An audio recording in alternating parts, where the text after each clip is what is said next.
কৰিম শব্দ থকাৰ বাবে সলনি হ'ল কৰিমগঞ্জৰ নাম। কৰিমগঞ্জত কৰিম থকাৰ কাৰণে গুচাই দিছে।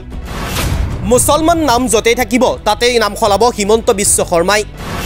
কোনোবা দিনা ধোদৰ আলীৰ নাম সলাই দিব। ধোদৰ আলীৰ নাম বদলাব কাৰণ তাতো আলিটো আছে।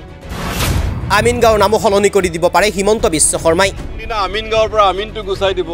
শেহতীয়াকৈ কৰিমগঞ্জৰ নাম সলনি কৰাক লৈ প্ৰতিক্ৰিয়াৰ সৃষ্টি হৈছে সামাজিক মাধ্যমত। একাংশ লোকে প্ৰতিক্ৰিয়া ব্যক্ত কৰিছে নাম সলনি কৰাক লৈ। ইতিমধ্যে বিধায়ক অখিল গগৈয়ে প্ৰতিক্ৰিয়া ব্যক্ত কৰি হিমন্ত বিশ্ব শৰ্মাৰ নামেই সলনি কৰি দিছে। ইতিমধ্যে কৰিমগঞ্জৰ নাম সলনি কৰাক লৈ প্ৰাক্তন সাংসদ আব্দুল খালেকে মন্তব্য প্ৰকাশ কৰি কৈছে, কৰিম শব্দ থকাৰ বাবে সলনি কৰিছে কৰিমগঞ্জৰ নাম। কাৰণ কৰিম শব্দ মুছলমান শব্দ। মুছলমান শব্দ য'তেই পাব হিমন্ত বিশ্ব শৰ্মাই তাতেই সলাব নাম। কোনোবা দিনা ধোদৰ আলীৰ নামো এতিয়া সলনি কৰি দিব। কাৰণ আলি শব্দ ব্যৱহাৰ হৈছে। আলি হৈছে মুছলমান সমাজৰ এটা উপাধি। আনহাতে কোনোবা দিনাও আমিন গাঁৱৰ নাম সলনি কৰি দিব পাৰে মুখ্যমন্ত্ৰী ডক্টৰ হিমন্ত বিশ্ব শৰ্মাই।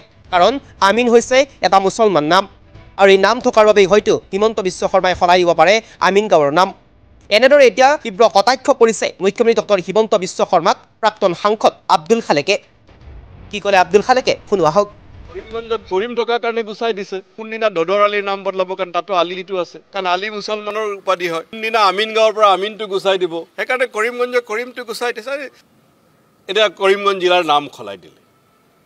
ইমান কনফিডেণ্ট পাৰ্টিয়েতো এইবিলাক নকৰে। এতিয়া কোনদিনা ধোদৰ আলীৰ নাম বদলাব কাৰণ তাতো আলিটো আছে। কৰিমগঞ্জত কৰিম থকাৰ কাৰণে গুচাই দিছে। এতিয়া মোৰ ধাৰণা হৈছে, সন্দেহ হৈছে, কোনদিনা ধোদৰ আলীৰ পৰা আলি গুচাই দিব। কাৰণ আলি মুছলমানৰ উপাধি হয়। কোনদিনা আমিন গাঁৱৰ পৰা আমিনটো গুচাই দিব। এইবিলাক মুখ্যমন্ত্ৰীয়ে কেলেণ্ডাৰখন প্ৰকাশ কৰিলে ভাল হয়।